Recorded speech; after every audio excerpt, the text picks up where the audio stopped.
This video was brought to you by my loyal patrons through the channel membership program. Pledge today and receive exclusive perks, benefits, early access to videos, and more. Link in the description. What's going on, everybody? In this video, we're going to be talking about the 5 most important things that you need to bring to a card show if you're setting up as a vendor. All right, the number one most obvious one is obviously going to be cards. Duh, but we're not going to be talking about that one in this video because that's kind of self-explanatory. Sealed product, bargain boxes kind of falls into that same category as well. Super obvious, simply inventory of some sort is an obvious must, and I want these 5 things to be kind of outside the box essentials that I strongly believe that every vendor needs to have at a card show. So these 5 are in no particular order, as I believe all 5 of them are very, very important in their own way, and each could have a case to arguably number 1 if I were to rank them. So let's not rank them at all, but starting off with number 1, showcases for nice cards. Countless times I've been to shows, whether they're local shows or bigger shows, and people just have cards kind of thrown out on a table. Not only is that risky as the vendor because you're putting your cards out there to be potentially stolen if you're not paying attention or you're not always on your feet. I mean, how many times have we seen cards get stolen at shows before? How many stories have we seen about that?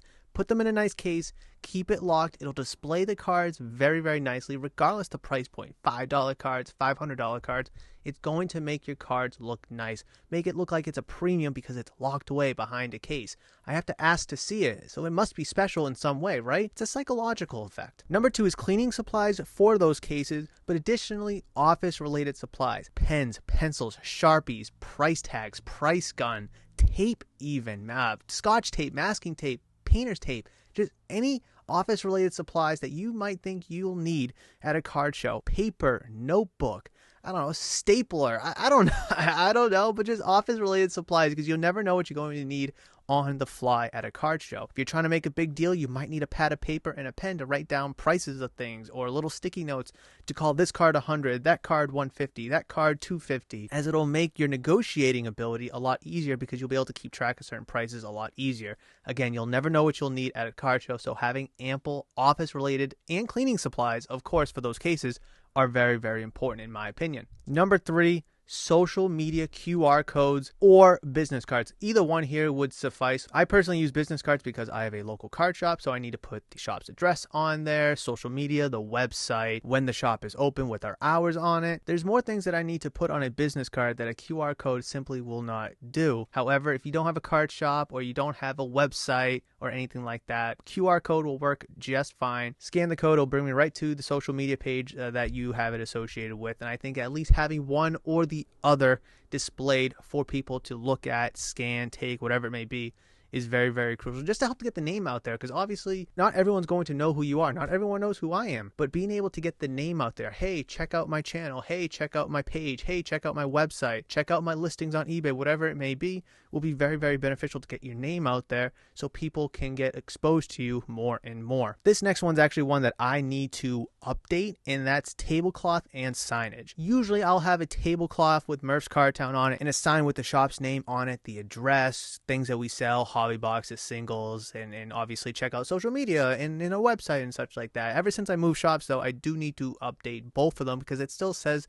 the old shop's location, and that just won't do because obviously I'm no longer there. But by setting up at a show with a nice bright colored tablecloth and a big sign behind you, it'll help get people's eyes onto you because you'll probably stand out. Oftentimes local shows won't have any tablecloths for that matter, and if a show does, it's probably a uniformity of a color, dark color of the sorts. When I go to the EC3 con, all the generic tablecloth colors are black or dark blue, I believe, and my bright red tablecloth will stick out and stand out, so people will be kind of looking around. Oh, there's a bright red tablecloth. So find a way to stick out with signage. Have your signs not be generic. Have them stand out and look cool in their own way, in your own way, to get people looking at you and hopefully gravitate to your table. Last but not least, and this one's becoming more and more popular as people set up at more and more shows, and that is a POS system of sorts, or the ability to accept e-payments and, of course, cash. Everyone at shows, more often than not, or at least at the very least should,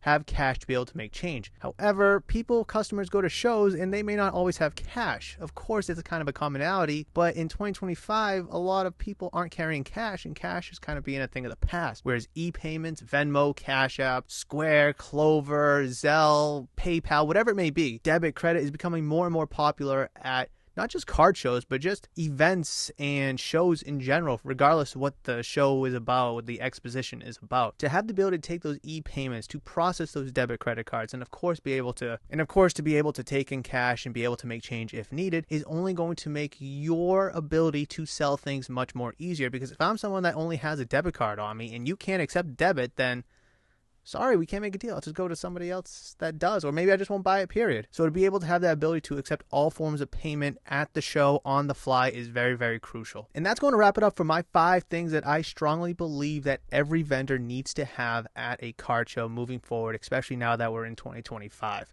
They're all important in their own ways, and again, they could all be number 1 in their own ways. However, I think they're all important, and there's no need to rank them because they all serve a great purpose for all vendors at a card show. But if I missed anything, please let me know down in the comment section. I'd love to know. Maybe there's something that I kind of just forgot about when I was making this video that you think is very, very important for vendors to have at a card show. I'd love to hear about that down in the comment section. And while you're there, please smash the thumbs up button, subscribe to the channel. I'd greatly appreciate it. And of course, check out the channel membership program so you can see this video early compared to the public. Plus, you'll get extra benefits, perks, and be able to see exclusive content that the public does not get to see. But that will wrap it up for this video, guys. Thank you so much for joining me. And if you enjoyed this video, I've queued up an excellent video right there for you that I do believe is going to be excellent for your hobby endeavors. Hopefully, I'll see you in that one.